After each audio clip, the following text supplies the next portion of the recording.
우리 좌우 옆에 분에게 한번 인사하겠습니다. 샬롬. 이렇게 한번 주님의 평안으로 인사해 주시기 바랍니다. 추석 명절을 잘 보내고 또 이렇게 함께 모여서 예배하게 돼서 얼마나 감사한지 모릅니다. 오늘도 하나님을 가까이 하는 예배 자리가 우리 모두에게 복이 되는 은혜가 있기를 주님의 이름으로 축원합니다. 오늘 우리에게 주시는 말씀, 지난주에 이어서 창세기 17장의 말씀 나머지 부분을 함께 보겠는데요. 오늘 17장 15절부터 27절까지의 말씀을 함께 나누도록 하겠습니다. 우리 하나님의 말씀 앞에 다 같이 일어나서 하나님의 말씀을 저와 여러분이 교독하도록 하겠습니다. 제가 먼저 15절을 받들어 읽겠습니다. 하나님이 또 아브라함에게 이르시되 내 아내 사레는 이름을 사레라 하지 말고 사라라 하라. 내가 그에게 복을 주어 그가 내게 아들을 낳아 주게 하며 내가 그에게 복을 주어 그를 여러 민족의 어머니가 되게 하리니 민족의 여러 왕이 그에게서 나리라. 아브라함이 엎드려 웃으며 마음속으로 이르되 100세 된 사람이 어찌 자식을 낳을까? 사라는 90세니 어찌 출산하리요 하고 아브라함이 이에 하나님께 하려되 이스마엘이나 하나님 앞에 살기를 원하나이다. 하나님이 이르시되 아니라 내 아내 사라가 내게 아들을 낳으리니 너는 그 이름을 이삭이라 하라. 내가 그와 내 언약을 세우리니 그의 후손에게 영원한 언약이 되리라. 이스마엘에 대하여는 내가 내 말을 들었나니 생육하고 번성하게 할지라. 그가 12두령을 낳으리니 내가 그를 큰 나라가 되게 하려니와 내 언약은 내가 내년 이 시기에 사라가 내게 낳을 이삭과 세우리라.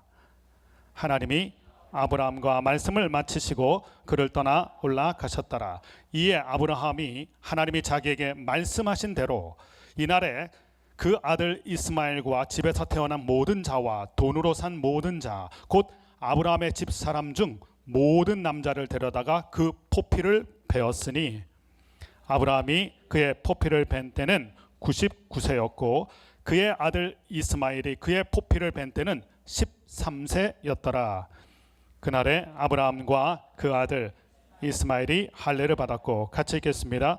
그 집의 모든 남자 곧 집에서 태어난 자와 돈으로 이방 사람에게서 사온 자가 다 그와 함께 할례를 받았더라. 아멘. 앉으시기 바랍니다. 아브라함의 인생을 부르셔서 믿음 인생으로 세워가시는 이 하나님의 열심, 하나님께서 아브라함을 믿음의 사람으로 만들어 가시는 그 믿음의 여정을 저희가 함께 보고 있는데, 지난주 17장 말씀 또 오늘 이어지는 이 17장 후반부의 말씀, 이 말씀을 보면서 우리는 아브라함의 인생에서 가장 큰 위기를 만났다는 것을 볼 수 있었습니다. 아브라함의 99세에 이르기 전까지 아브라함이 걸어왔던 믿음의 여정을 보면 아브라함에게 참 위기가 많았죠. 기근을 만난 위기도 있었고요. 본토 친척 아비집을 떠나는 위기 있었고요. 그리고 함께 옆에 머물던 조카 롯이 아브라함을 무심하게 떠났던 일도 있고요. 또 전쟁의 위기를 경험했던 위기도 있고, 크고 작은 위기가 계속 있었습니다. 그런데 사실 아브라함의 인생에서 가장 큰 위기는 지난주 말씀에 보았던 1절의 말씀입니다. 아브라함의 나이가 99세, 아브라함이 86세에 하나님의 언약을 들었고, 그리고 13년의 시간이 지난 99세, 이 13년 동안에 하나님과 아브라함의 사이에 영적인 단절이 일어났습니다. 그 어떤 일도 일어나지 않았어요. 성경에 아무것도 기록되지 않았습니다. 여러분, 성경의 기록은 하나님의 기억입니다.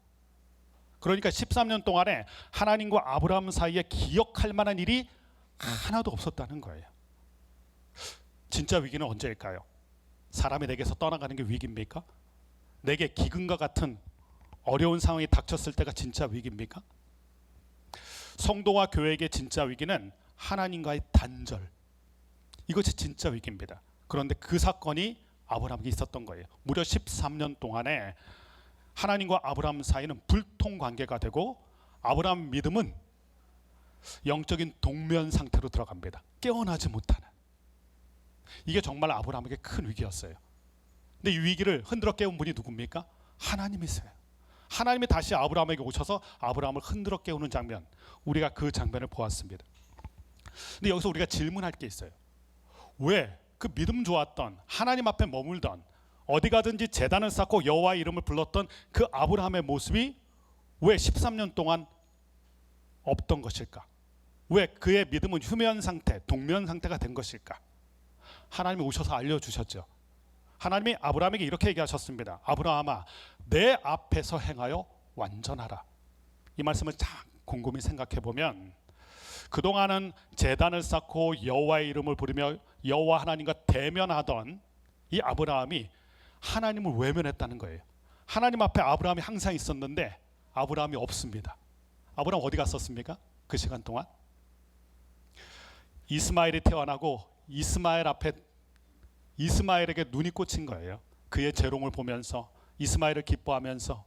그래서 하나님 앞에 머무는 아브라함이 아니라 이스마엘을 대면해서 이스마엘 앞에 있는 아브라함의 모습. 그러니까 이스마엘을 대면하면서 하나님을 외면한 거죠. 하나님 앞에 있어야 되는 아브라함의 모습이 아니라 이스마엘과 함께 있는 아브라함의 모습. 그래서 하나님이 이렇게 얘기하셨어요. 내 앞으로 돌아와라. 너는 내 앞에서 행하여 완전하라. 이스마엘의 재롱에 정신을 차리지 못하고 이스마엘을 대면하는 동안에 하나님을 외면해버린, 여러분 이게 진짜 우리의 인생의 위기입니다. 하나님과 13년 동안 불통의 관계. 우리말에는 무소식이 희소식이란 말이 있어요. 그러나 영적으로는 그 말이 통하지 않습니다. 무소식이다? 그것은 불통즉통이란 말처럼 무엇인가 단절된 것이고, 하나님과의 단절은 우리 인생의 큰 고통으로 다가오게 돼 있어요. 이게 아브라함이 경험했던 진짜 위기였던 것입니다. 감사한 것은 하나님께서 그렇게 영적으로 동면 상태에 있던 아브라함을 찾아와서 흔들어 깨우셨다는 거예요. 다시 믿음으로 돌아올 수 있도록 흔들어 깨워 주셨어요. 그러면서 아주 중요한 아브라함의 인생의 분수령을 만들어 주시는데, 이제 너는 아브람이 아니라 아브라함으로 하리라. 아브라함을 아브라함으로 바꾸시는 사건. 마치 애벌레의 모습이었는데 꼬치를 만들었다가 거기서 아름다운 나비로 태어나듯이 아브람의 모습에서 아브라함으로 바꾸시는 인생의 대전환기를 17장에서 맞이하게 됩니다. 이게 아브라함을 믿음의 사람으로 바꾸시는 하나님의 열심이에요. 여러분 꼭 기억하세요. 아브라함이 아브라함 되는 건 아브라함의 능력이 아니에요. 여러분 우리가 우리 자신을 바꿀 수 있습니까? 우리가 은혜의 사람으로, 기도의 사람으로, 믿음의 사람으로 바꿀 수 있습니까? 우리의 열정 가지고 못합니다. 여러분 꼭 기억하셔야 돼요. 아브라함이 아브라함 되는 것은 하나님이 하시는 일이에요. 이게 다 하나님의 은혜입니다. 우리는 우리 자신을 못 바꿔요. 하나님이 저와 여러분을 바꾸어 가시는 줄로 믿습니다. 이것을 아브라함이 또 경험하게 돼요. 하나님이 나를, 이 믿음 없는 나의 모습을, 그리고 하나님과 불통했던 그 모습을 바꾸셔서 아브라함으로 바꿔 주시는구나. 이것을 지난 시간에 우리가 말씀을 통하여 보았죠. 오늘 이어지는 말씀인데, 오늘 말씀 보면 아브라함뿐만이 아니라 사레도 이름을 바꿔주세요. 사레에서 사라로 바꾸시는 장면. 오늘 말씀의 시작인데 15절 16절을 같이 한번 읽어보겠습니다. 15절과 16절입니다. 시작. 하나님이 또 아브라함에게 이르시되 내 아내 사레는 이름을 사레라 하지 말고 사라라 하라. 내가 그에게 복을 주어 그가 내게 아들을 낳아 주게 하며 내가 그에게 복을 주어 그를 여러 민족의 어머니가 되게 하리니 민족의 여러 왕이 그에게서 나리라. 아브라함을 아브라함으로 바꾸신 하나님께서 사레를 또 사라로. 결국 우리가 바뀌는 것은 우리 스스로 할 수 없고 또 누군가가 하는 게 아니에요. 하나님이 우리를 바꾸시는 거예요. 그런 바꾸시는 장면이 나오는데 거기서 하나님이 이렇게 얘기하세요. 내가 너에게 복을 주겠다. 아브라함에게도 오셔서 복을 주신 하나님이 이 사레에게도 복을 주신다. 근데 이 장면에서 우리가 좀 궁금한 게 있어요. 조금만 생각해 보면 지금 아브라함의 모습과 사레의 모습이 과연 복을 받을 만한가? 13년간 하나님을 외면해버린 아브라함의 모습이고, 또 불신으로 하갈을 통하여 이스마엘을 낳게 한 장본인이 또 하갈이고, 그러니까 아브라함을 생각하고 하갈을 생각해 보면 하나님이 지금 나타나서 복을 주신다는 말씀이 사실 매칭이 안 돼요. 복을 받을 만한 일이 한 적이 없잖아요. 약속을 붙들고 언약을 붙들고 믿음의 인내를 했던 아브라함과 사라의 모습이 아니라, 아브라함은 뭐 다메섹 엘리에셀을 생각하기도 하고 딴 생각, 또 사레는 하갈을 통하여 이스마엘을 낳을 생각, 어떻게 보면 하나님의 계획과 하나님의 언약과 빗나간 모습으로 계속 나가고 있는데, 근데 하나님 뭐라고 말씀하세요? 오셔서 너에게 복을 주겠다.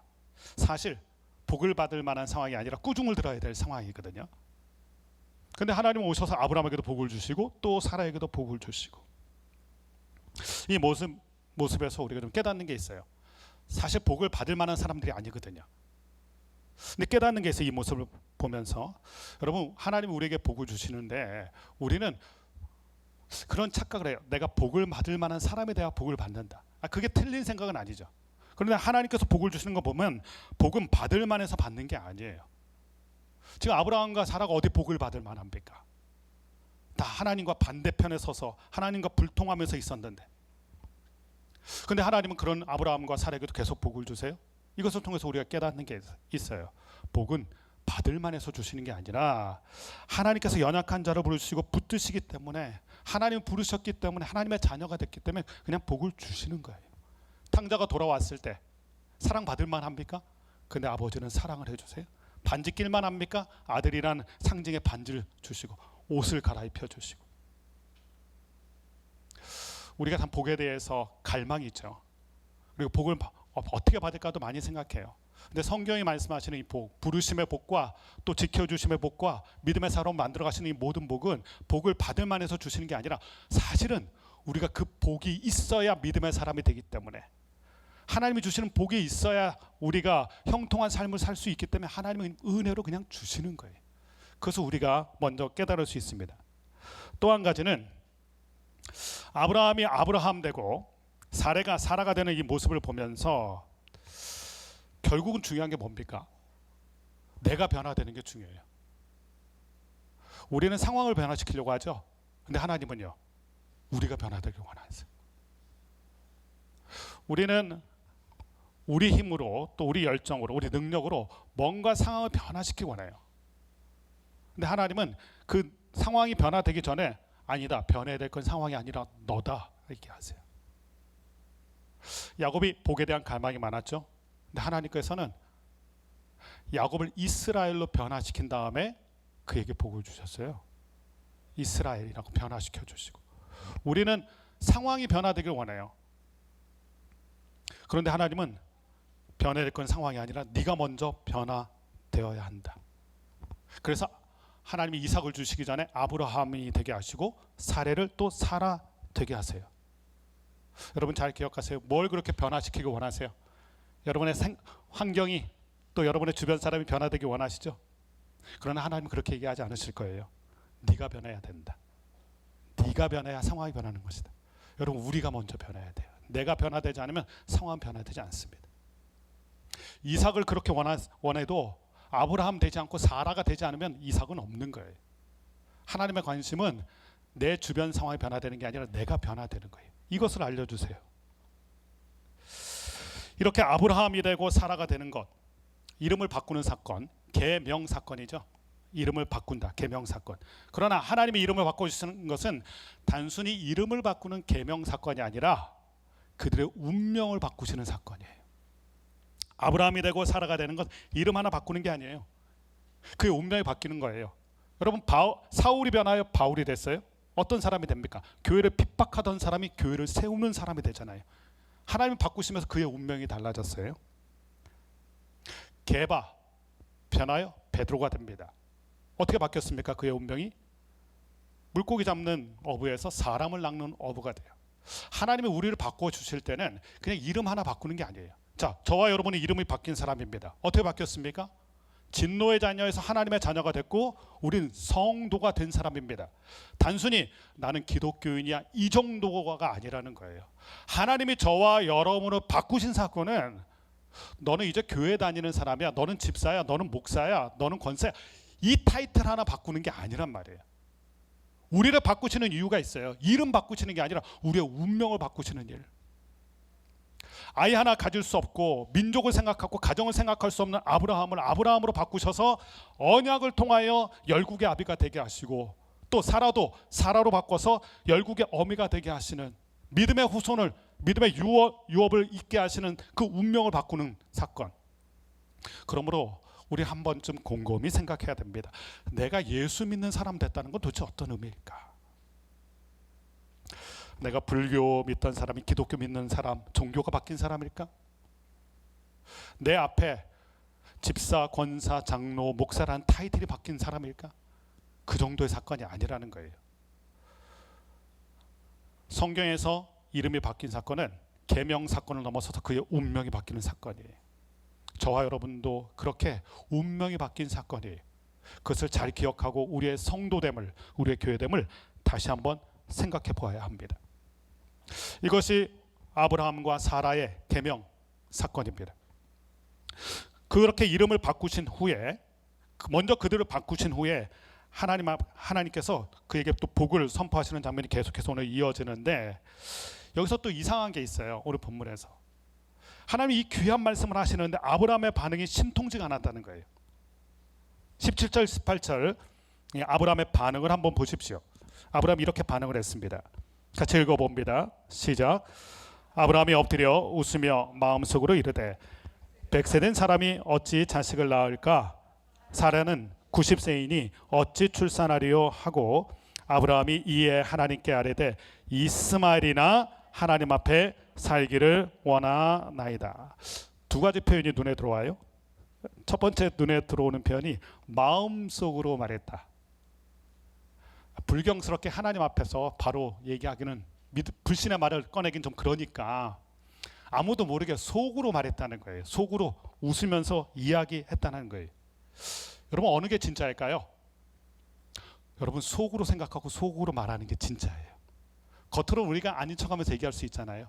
기분 나빠도 기분 나쁘지 않은 척으로 얘기할 수 있고, 그 사람에 대한 존경이 없어도 존경하는 표현을 겉으로는 할 수 있어요.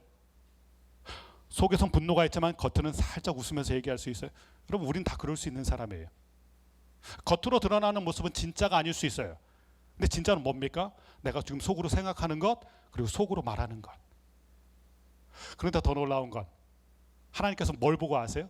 속으로 말하는 걸 알고 계세요. 사람은 눈치 못 채거든요. 근데 하나님은 그걸 아세요. 내가 속으로 생각한 것, 속으로 말한 것. 그것을 정확하게 알고 계세요. 마음속으로 생각했지만 그게 진짜고요. 하나님은 마음속으로 말한 그것을 알고 계세요.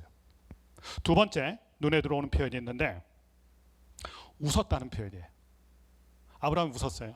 여러분, 웃는 거 좋은 거죠. 웃으면 복이 와요 라는 표현도 있는데, 근데 여러분, 웃음이 다 같은 웃음이 아니에요. 오늘 지금 이 아브라함의 웃음은 뭘까요?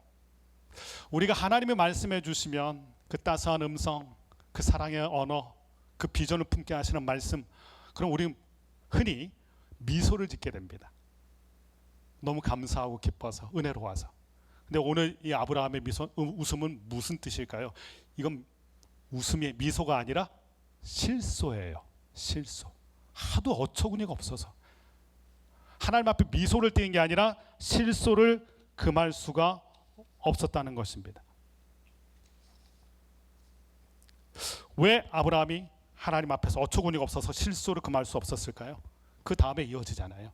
나는 지금 100세고요. 나하고 10살 차이 나는 지금 사라는 90세입니다. 생물학적으로 아기를 가질 수가 없잖아요. 그래, 여기 지금까지도 가질 수가 없었어요. 분명히 하나님의 약속은 있었지만 그 약속을 받은 이후로 시간이 계속 지나도 아이는 생기지 않았단 말이에요. 이스마엘은 생겼는데 진짜 언약의 약속의 자녀라고 하는 그 이삭은 생기지 않았어요. 그러니까 아무리 봐도 이 약속은, 하나님의 이 언약은 이루어질 것 같지 않죠. 시간은 시간대로 지났고, 또 아브라함을 봐도 그렇고 사라를 봐도 그렇고 되지 않는 상황만 있어 보이니까.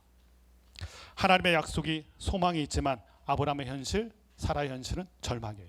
여러분, 이럴 때가 우리 가운데 있죠. 하나님은 소망이에요. 하나님 말씀하시는 이 말씀을 보고 찬양하고 기도하면 다 소망이에요. 그런데 뒤돌아서서 우리의 현실을 보면 그 간극이 너무 골이 깊어요. 하나님은 소망인데 내 삶의 현실은 절망이거든요. 이 간극을 좁히지 못해요, 우리는. 그러니까 반응이 어떻게 나옵니까? 실소가 나오죠. 하나님 나를 보세요. 내 자녀를 보세요. 우리 가정을 보세요. 우리 사업을 보세요. 우리 공동체를 보세요. 우리에게 주는 이 절망감 때문에 그 소망과의 간극을 줄이지 못해요. 이게 오늘 아브라함의 딜레마입니다. 근데 여기서 우리가 중요한 걸 깨닫게 돼요.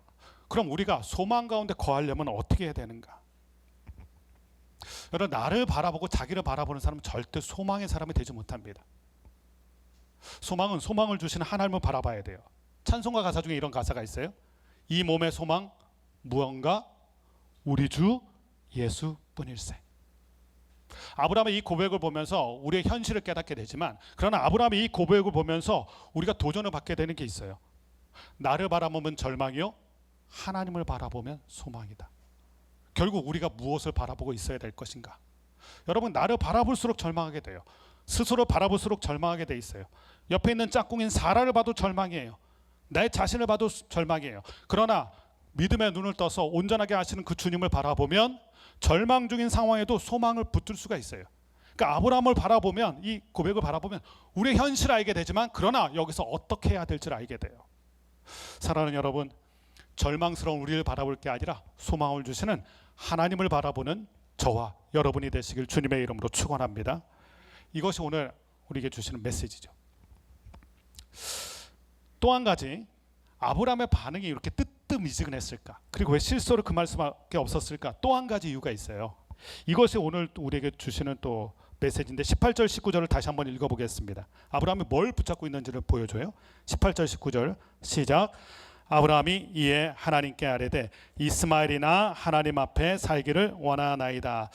하나님이 이르시되 아니라 내 아내 사라가 내게 아들을 낳으리니 너는 그 이름을 이삭이라 하라. 내가 그와 내 언약을 세우리니 그의 후손에게 영원한 언약이 되리라. 아브라함이 이렇게 얘기했어요. 하나님 앞에 이스마엘이나 잘 살기 원합니다. 이스마엘이나 하나님 앞에서 하나님이 주시는 복을 누리며 살기를 원합니다. 자, 이스마엘이 왜 이렇게 위험합니까?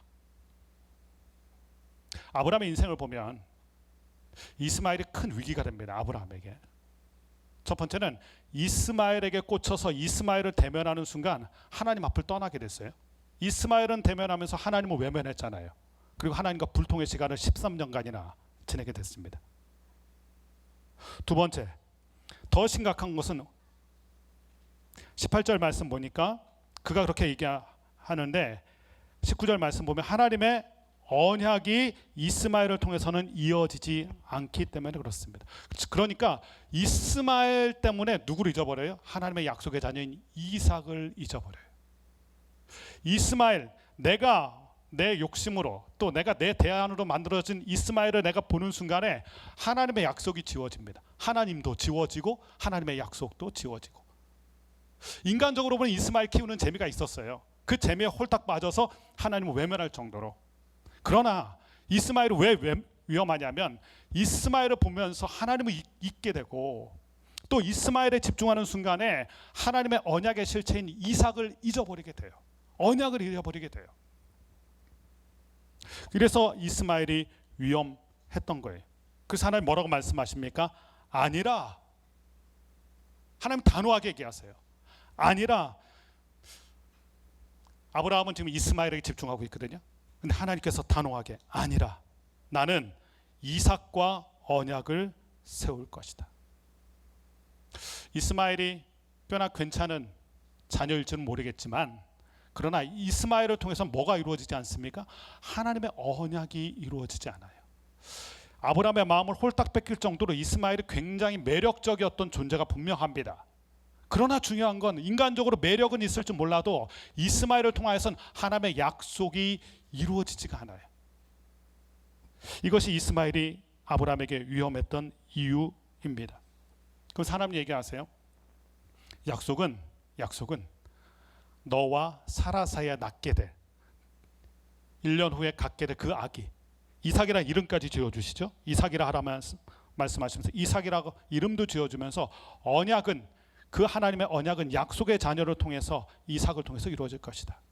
인간적으로 보면 이스마엘이 더 나을 수 있어요. 인간적으로 보면 야곱보다는 에서가 더 매력적이잖아요. 인간적으로 보면 그래요. 그러나 중요한 건 뭡니까?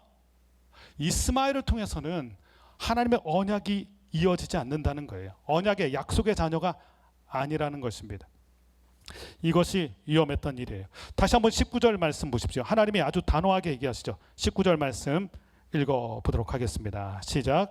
하나님이 이르시되 아니라 내 사라가 내게 아들을 낳으리니 내가 내 언약을 세우리니 그의 후손에게 영원한 언약이 되리라. 이삭이 왜 중요합니까? 언약의 통로이기 때문에, 약속의 통로이기 때문에, 이삭을 통하여 그 언약이 이루어지기 때문에, 인간적으로 매력적이지 않을지라도 이삭에게는 하나님의 언약이 있어요. 이것 때문에 하나님이 이삭을 선물로 주시고 이삭을 붙들라고 얘기하시는 거예요. 그런데 중요한 건 우리가 이스마엘에 집중하는 순간에는 하나님도 잊어버리고 약속도 잊어버려요. 여러분, 우리가 살아가면서 그런 일을 겪을 수 있어요. 우리를 매혹적으로 끌어다닌 그 무엇 때문에 하나님을 잃어버리고 하나님의 언약을 잃어버리고, 이게 아브라함에게는 이스마엘이었어요. 여러분에게는 뭡니까? 여러분, 우리에게 그런 게 있을 수 있어요. 우리에게 이스마엘 같은 존재가 있을 수 있어요. 우리를 확 끌어당기는 그 무엇, 내게 만족을 주기도 하고 내 시선을 빼앗아 가기도 하고. 문제는 그것 때문에 무엇을 잃어버립니까? 하나님도 잃어버리고 약속도 잊어버려요. 하나님, 이것을 알려주세요.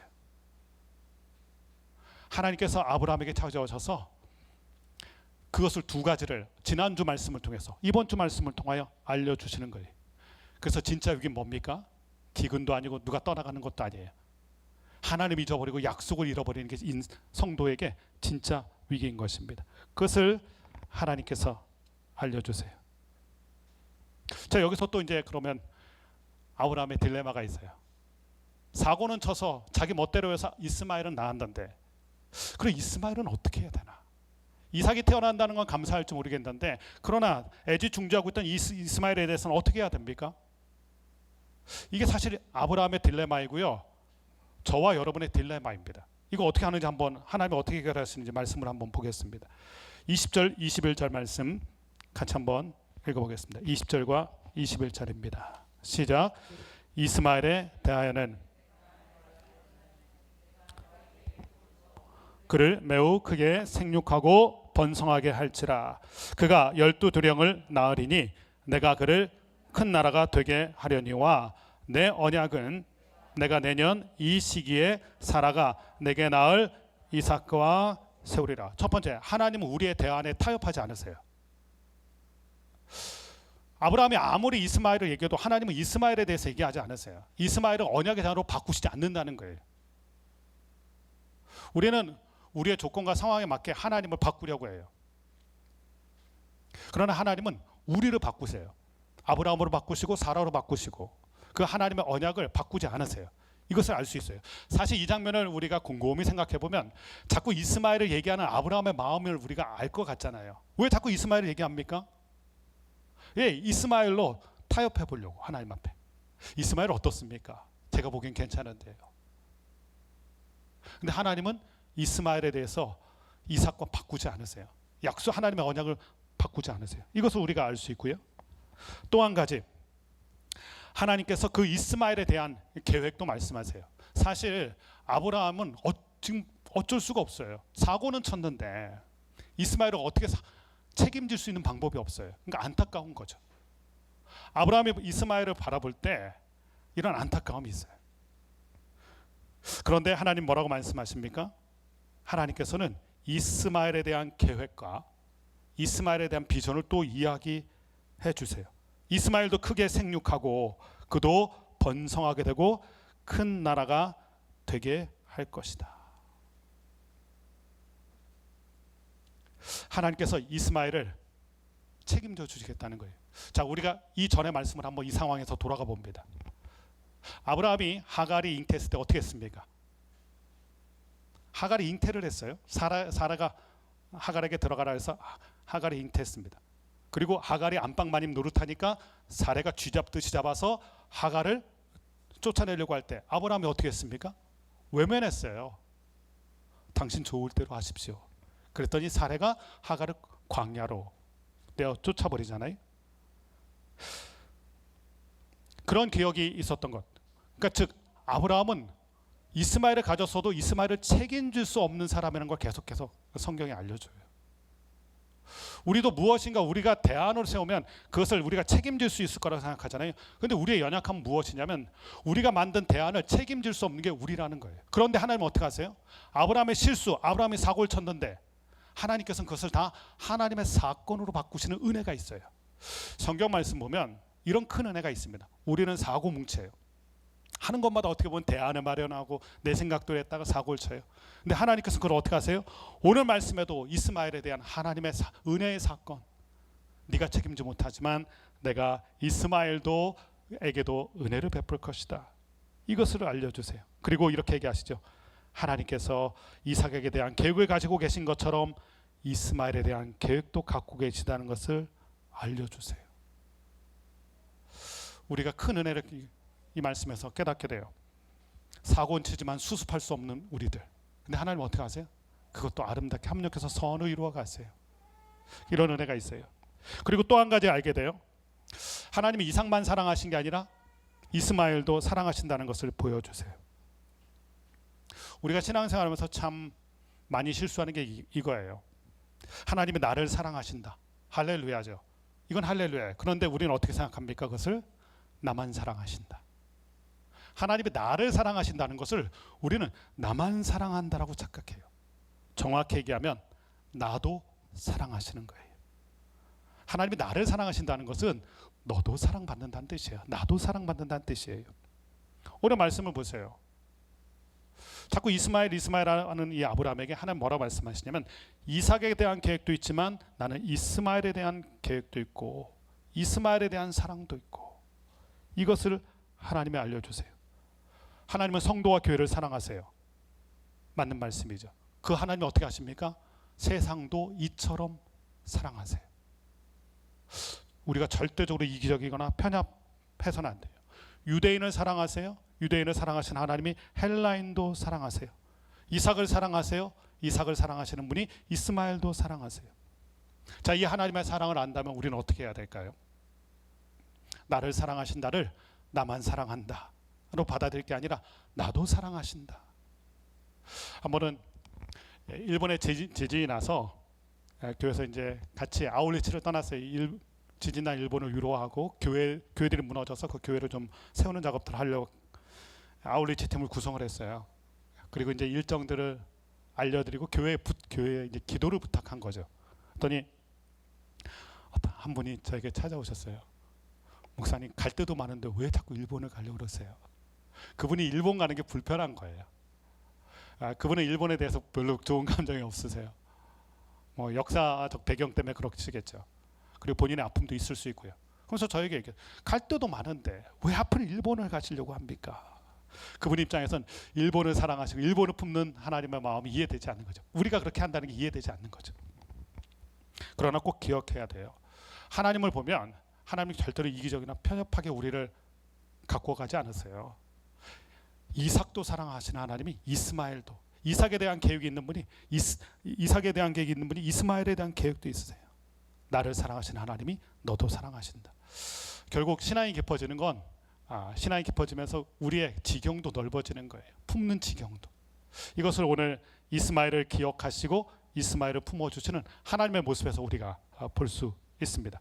그러면서 결국 하나님께서 집중해야 될 이삭에 대한 말씀을 해주시는데, 이삭이 태어나는 장면이죠. 그 언약에 대한 말씀이요. 21절 22절도 같이 한번 읽어보겠습니다. 21절 22절 읽어봅니다. 시작. 내 언약은 내가 내년 이 시기에 사라가 내게 낳을 이삭과 세우리라. 하나님이 아브라함과 말씀을 마치시고 그를 떠나 올라가셨더라. 참 감사한 건 아브라함이 주저할 때, 아브라함이 머뭇거릴 때마다 하나님이 적당한 타이밍에 오셔서 아브라함을 다시 일으켜서 그를 믿음의 사람으로 세워가신다는 거예요. 저희가 아브라함을 시작할 때부터 얘기했죠. 아브라함의 믿음 이야기는 아브라함이 만들어가는 게 아니라 아브라함을 믿음의 사람으로 세워가시는 하나님의 이야기다, 이렇게 말씀드렸는데 지금까지 계속 오면서 그 장면이 나오죠. 아브라함을 믿음의 사람으로 세워가시는 이 하나님의 열심을 우리가 말씀에서 계속 볼 수 있어요. 그러면서 하나님께서 뭐라고 말씀하시면 너는 이제 누구에게 집중하라? 이삭에게. 이스마엘이 아니라 21절 말씀 보면 내 언약은 바로 이삭과 세울 것이야. 너는 이제 이스마엘에게 집중하지 말고 이삭에게 집중해.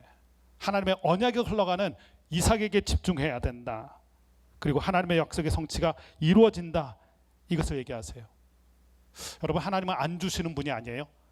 약속하신 건 주시는데 아직 안 주시는 거예요. 우리에게 약속의 말씀이 있다면 그것을 안 주시는 게 아니라 하나님의 타이밍이 아닌 것뿐이에요. 안 주시는 게 아니라 아직 안 주신 거예요. 그러므로 믿음의 인내로 주실 때를 기다리는 게 중요하고, 또 한 가지는 하나님은 아브라함의 시간표대로 움직이지 않으시고 하나님의 시간표대로 움직이시면서 아브라함을 믿음의 사람으로 만들어 가세요. 저와 여러분에게도 마찬가지예요.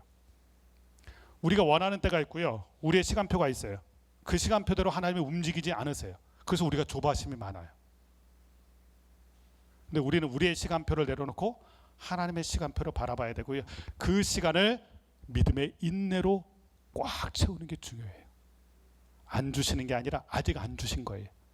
조바심을 낼 게 아니라 그때 믿음을 붙들어야 됩니다. 그러면서 하나님이 얘기하시죠. 이제 때가 되었다. 오늘 말씀 보면 이 때를 위해서 하나님이 하신 게 있죠. 아브라함을 믿음의 사람으로 바꾸시는 것, 아브라함 사라로 바꾸시는 것. 아브라함이 깨달았을 거예요. 하나님의 약속의 성취, 하나님의 비전, 그것을 이루기 위해서 상황을 바꿀 게 아니라 내가 무엇인가 할 게 아니라 내가 먼저 바뀌어야 되는구나. 그래서 아브라함으로 바뀐 것이고 사라로 바뀐 것이고, 그리고 무엇에 다시 집중하게 하세요? 이삭에게 집중하게 하세요. 이삭이라는 생명에 집중하는 게 아니라 이삭을 통해서 이루어지는 하나님의 언약, 하나님의 언약에 집중하게 하시는 거예요. 이스마엘에게 집중하지 말고 다시 이삭, 하나님의 언약에 집중하라, 이 얘기를 하세요. 자, 이렇게 하나님께서 다시 한번 아브라함을 세워주시고 하나님은 올라가셨는데, 이 다음에 또 아브라함의 숙제가 있죠. 이 말씀을 들은 대로 해야 되는 게 이제 숙제인데, 아브라함을 한번 보세요. 23절 말씀 보면 하나님이 자기에게 말씀하신 대로 이 날에 모든 자와 돈으로 산 모든 자, 곧 아브라함의 집사람 중 모든 남자에게 할례를 행하였더라. 하나님이 명령하신 거잖아요. 이제 언약에 집중하고 내가 신실하다는 것을 기억하고 너는 너의 집안 모든 사람과 함께 할례를 행하라 말씀하셨는데, 참 귀하게도 아브라함이 말씀대로 그날에 할례를 행했다. 아브라함의 믿음의 여정을 우리가 12장부터 계속 보았는데 사인판이 한 번씩 나타날 때가 있어요. 잘못 갈 때마다 길을 궤도 수정을 하는, 믿음의 궤도 수정을 하는, 그때마다 등장하는 게 뭔지 아세요? 말씀대로예요. 말씀대로. 믿음의 길은 어떻게 걸어야 되나요? 말씀대로. 우리의 믿음은 무엇이 이끌까요? 말씀대로. 그래서 오늘 말씀 보면 말씀대로 믿음을 출발했던 그 아브라함이 오늘 말씀 보면 말씀하신 대로 하나님의 언약을 기억하기 위해서 하나님 말씀하신 할례를 행하게 돼요. 그것도 그날에. 여러분, 우린 들었을 때 감동이 있어요. 들었을 때 도전도 받아요. 근데 우리의 문제는 뭡니까? 내일 해야지, 다음에 해야지. 우린 자꾸 미루는 게 우리의 습관이에요. 근데 하나님의 말씀과 감동은 들은 그때 하는 거예요. 그때. 순종은 그때 해야 되는 거예요. 들은 그때. 마귀가 우리에게 이렇게 얘기하죠. 은혜 받는 것도 좋고 도전 받는 것도 좋다. 그 비전을 품는 것도 좋다. 그러나 나중에도 늦지 않는다. 근데 나중에 하는이라고 하는 순간 그 일을 잊어버리게 돼요. 그 약속을 잊어버리게 돼요. 아브라함이 많은 실패 속에서 배운 거예요. 그래서 말씀하신 그날에 말씀대로 했다. 이거 오늘 말씀의 포인트예요. 그리고 오늘 마지막 말씀에서 우리가 또 한 가지 생각해 볼 게 하나님 말씀하신 할례입니다. 할례. 남자의 포피를 배웠다. 증거를 삼았다. 여러분, 할례는 어떻게 하느냐, 할례하는 방법이 나오잖아요. 근데 할례는 어떻게 하느냐가 중요한 게 아니라 왜 하나님이 할례를 말씀하셨느냐가 중요해요. 뭐 난지 8일 만에, 유대인들은 요즘도 난지 8일 만에 하죠. 제가 이스라엘에 머문 어떤 시간이 있었는데 이 할례를 갖다 제가 옆집 하는 거 봤어요. 그 선교사님의 도움으로 난지 8일 만에 하는 게 있어요. 그리고 이스마엘의 후손들은 이스마엘이 지금 13세 하잖아요. 할례를. 그래서 이스마엘의 후손들은 13세 한다는 얘기도 있더라고요. 언제 하느냐를 중요하게 여기는 것 같아요. 그러나 할례는 어떻게 하느냐, 언제 하느냐가 중요하지 않습니다. 왜 하느냐가 중요해요. 하나님이 할례를 왜 하라고 하셨을까요? 그동안 아브라함의 모습을 보면 아브라함이 너무 많이 잊어버려요. 하나님과의 약속도 잊어버리고 하나님과 언약을 잊어버리고 하나님의 은혜도 잊어버리고. 그래서 하나님께서 이 할례를 명하셨는데 할례는 결코 지울 수 없는 표식이에요. 몸에다 그것을 남긴 거예요. 표를. 내가 하나님의 언약의 사람이지. 그리고 우리를 통하여 하나님의 언약이 흘러가지. 이것을 몸에 남긴 거예요. 그래서 왜 할례를 명하셨는가? 잊지 말라고. 잊지 말라고 몸에 표식을 남긴 거예요. 일종의 기억 장치입니다. 신약에서는 이런 말씀이 있어요. 너희가 마음의 할례를 하고 그리스도의 할례를 행하라. 그리스도의 할례를 행하라. 마음의 할례를 행하라. 우리가 중요한 게 있어요. 은혜도 중요하고 하나님의 약속도 중요해요. 그것을 어떻게 하는 게 중요합니까? 우리가 기억하는 게 중요해요. 그래서 할례를 명하신 거예요. 그래서 할례를 보면서 무슨 생각할까요? 하나님의 언약. 이스마엘이 아니라 집중해야 될 언약의 약속의 자녀인 이삭, 그리고 우리에게 주신 꿈, 우리에게 주신 비전, 하나님의 언약. 나는 하나님의 언약의 사람이구나. 그 언약을 성취해야 되는 하나님의 사람이구나. 이것을 기억하게 한다는 거예요. 여러분, 우리는 왜 모여서 예배드리는 것입니까? 우리는 왜 십자가를 바라보는 것입니까? 하나님의 약속을 기억하기 위해서. 우리가 오늘 주일날 이렇게 함께 예배드리는 것이고, 십자가를 바라보는 십자가 공동체를 이야기하는 것이고, 또 하나님의 이름을 높여 부르는 것입니다. 여러분, 오늘 우리에게 주시는 이 17장의 말씀을 통하여 주시는 메시지들이 있어요. 여러분, 인생의 진짜 위기는 뭡니까? 롯이 떠나가고 기근을 만난 게 진짜 위기가 아니에요. 하나님을 잊어버릴 때가 진짜 위기예요. 근데 그 잊어버리게 된 계기가 뭡니까? 이스마엘 때문이에요. 이스마엘을 조심해야 돼요. 여러분 인생 가운데 있는 이스마엘을 조심해야 됩니다. 언약에 집중하고 십자가에 집중해야 돼요. 그것을 오늘 본문 말씀에서 깨닫게 되고요. 두 번째는 아브라함과 사라에게 복을 주셨어요. 복은 받을 만해서 주시는 게 아니에요. 사실 아브라함과 사라는 지금 복을 받을 만한 사람들이 아니에요. 이 행동은. 그러나 하나님이 부르셨고 약속의 자를 삼아 주셨기 때문에, 그리고 우리에게 복이 와야 우리가 변화되기 때문에 하나님은 끊임없이 복을 주시는 거예요. 이번 한 주간 살아갈 때도 하나님이 주시는 복 때문에 저와 여러분이 회복되고 언약을 붙드는 은혜가 있게 되길 주님의 이름으로 간절히 축원합니다.